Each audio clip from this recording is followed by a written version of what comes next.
ನಮಸ್ಕಾರ ಸ್ನೇಹಿತರೆ. South Africa ತಂಡವನ್ನ T20 ವಿಶ್ವಕಪ್ನ final ಪಂದ್ಯದಲ್ಲಿ ಸೋಲಿಸಿ ವಿಶ್ವ ಚಾಂಪಿಯನ್ ಆಯಿತು ಭಾರತ. ಈ ಬಗ್ಗೆ ಪಾಕ್ನ ದಿಗ್ಗಜ ಆಟಗಾರರೆಲ್ಲ ಹೇಳಿದ್ದೇನು ಗೊತ್ತಾ? ಹೀಗೆ ಇದರೆಲ್ಲದರ ಬಗ್ಗೆ ಇವತ್ತಿನ ಈ ಒಂದು ವಿಡಿಯೋದಲ್ಲಿ ತಿಳಿಸ್ಕೊಡ್ತಾ ಹೋಗ್ತೀನಿ. ಹೀಗಾಗಿ ದಯವಿಟ್ಟು ಈ ವಿಡಿಯೋವನ್ನ ಕೊನೆವರೆಗೂ ನೋಡಿ ಸ್ನೇಹಿತರೆ. ಆದರೆ ಅದಕ್ಕಿಂತಲೂ ಮುನ್ನ ನೀವು ಕೂಡ ಭಾರತ ತಂಡದ ಅಪ್ಪಟ ಅಭಿಮಾನಿಗಳಾಗಿ ಈ ವಿಡಿಯೋವನ್ನು ನೋಡುತ್ತಿದ್ದರೆ ತಪ್ಪದೆ ಈ ಕೂಡಲೇ ಈ ವಿಡಿಯೋ ಒಂದು ಲೈಕ್ ಮಾಡಿ.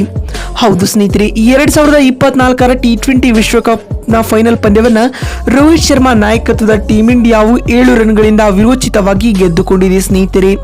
ಇದರೊಂದಿಗೆ ಟೀಂ ಇಂಡಿಯಾವು 2ನೇ ಬಾರಿ ಟಿ20 ವಿಶ್ವಕಪ್ ಗೆದ್ದ ವಿಶೇಷ ಸಾಧನೆಯನ್ನ ಮಾಡಿತ್ತು. ಬಾರ್ಬಡೋಸ್ನ ಕೆನ್ನಿಂಗ್ಸ್ಟನ್ ಓವಲ್ ಮೈದಾನದಲ್ಲಿ ನಡೆದ ಈ ಒಂದು ಪಂದ್ಯದಲ್ಲಿ ಟಾಸ್ ಗೆದ್ದಂತಹ ಟೀಂ ಇಂಡಿಯಾ ತಂಡದ ನಾಯಕ ರೋಹಿತ್ ಶರ್ಮಾ ರವರು ಮೊದಲು ಬ್ಯಾಟಿಂಗ್ ಮಾಡುವ ಆಯ್ಕೆಯನ್ನ ಆಯ್ದುಕೊಳ್ಳುತ್ತಾರೆ.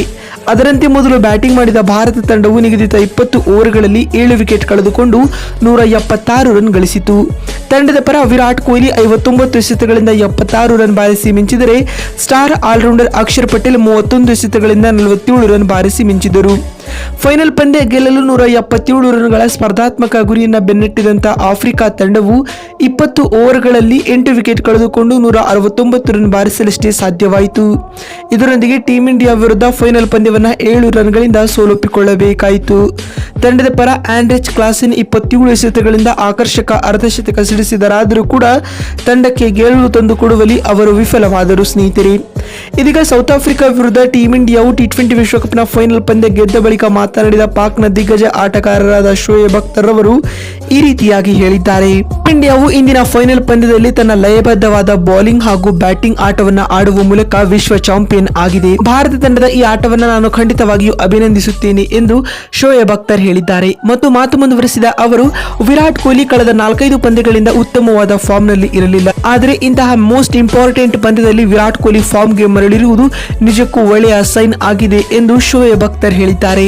ಮತ್ತು ಮಾತು ಮುಂದುವರೆಸಿದ ಅವರು, ಹಾರ್ದಿಕ್ ಪಾಂಡ್ಯ ಹಾಗೂ ರೋಹಿತ್ ಶರ್ಮಾ ಇಂದಿನ ಪಂದ್ಯದಲ್ಲಿ ಟೀಂ ಇಂಡಿಯಾ ತಂಡದ ಪರ ಉತ್ತಮವಾದ ಬೌಲಿಂಗ್ ದಾಳಿಯನ್ನು ಸಂಘಟಿಸಿದರು ಎಂದು ಹೇಳಿದ್ದಾರೆ ಸ್ನೇಹಿತರೆ.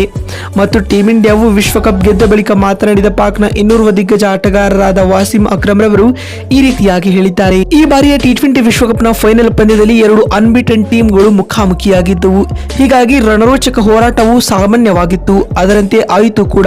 ಕೊನೆಯ 6 ಎಸೆತಗಳಲ್ಲಿ ಆಫ್ರಿಕಾ ತಂಡದ ಗೆಲುವಿಗೆ 16 ರನ್ಗಳ ಅವಶ್ಯಕತೆ ಇರುತ್ತದೆ. ಆದರೆ ಇಂತಹ ರಣರೋಚಕ ಪಂದ್ಯವನ್ನ ಟೀಂ ಇಂಡಿಯಾವು ಭರ್ಜರಿಯಾಗಿ ಗೆದ್ದುಕೊಳ್ಳುವ ಮೂಲಕ ಇತಿಹಾಸವನ್ನ ಸೃಷ್ಟಿಸಿತು ಎಂದು ವಾಸಿಂ ಅಕ್ರಮ್ ಹೇಳಿದ್ದಾರೆ. ಮತ್ತು ಮಾತು ಮುಂದುವರೆಸಿದ ಸೌತ್ ಆಫ್ರಿಕಾ ತಂಡವು ಇದೇ ಮೊದಲ ಬಾರಿಗೆ ಫೈನಲ್ಗೆ ತಲುಪಿತು. ಆದರೂ ಅವರು ಫೈನಲ್ ಪಂದ್ಯವನ್ನ ಗೆಲ್ಲಲು ವಿಫಲವಾದರು. ಮತ್ತೊಮ್ಮೆ ಚೋಕರ್ಸ್ ಎಂಬ ಹಣೆಪಟ್ಟಿಯನ್ನ ಕಟ್ಟಿಕೊಳ್ಳಬೇಕಾಯಿತು ಎಂದು ವಾಸಿಂ ಅಕ್ರಮ್ ಅವರು ಹೇಳಿದ್ದಾರೆ ಸ್ನೇಹಿತರೆ. ಮತ್ತು ಇದೇ ಸಂದರ್ಭದಲ್ಲಿ ಮಾತನಾಡಿದ ಶೋಯಬ್ ಮಲ್ಲಿಕ್ ಅವರು ಈ ರೀತಿಯಾಗಿ ಹೇಳಿದ್ದಾರೆ. ರೋಹಿತ್ ಶರ್ಮಾ ಅವರ ನಾಯಕತ್ವದಲ್ಲಿ ಟೀಂ ಇಂಡಿಯಾವು ಟೂರ್ನಿ ಉದ್ದಕ್ಕೂ ಉತ್ತಮ ಪ್ರದರ್ಶನವನ್ನ ನೀಡುತ್ತಾ ಬಂದಿದೆ. ಫೈನಲ್ ಪಂದ್ಯದಲ್ಲಿಯೂ ಭರ್ಜರಿ ಆಟವನ್ನ ಆಡುವ ಮೂಲಕ ಟ್ರೋಫಿಯನ್ನ ತನ್ನದಾಗಿಸಿಕೊಂಡಿದೆ ಎಂದು ಶೋಯಬ್ ಮಲ್ಲಿಕ್ ಹೇಳಿದ್ದಾರೆ ಸ್ನೇಹಿತರೆ.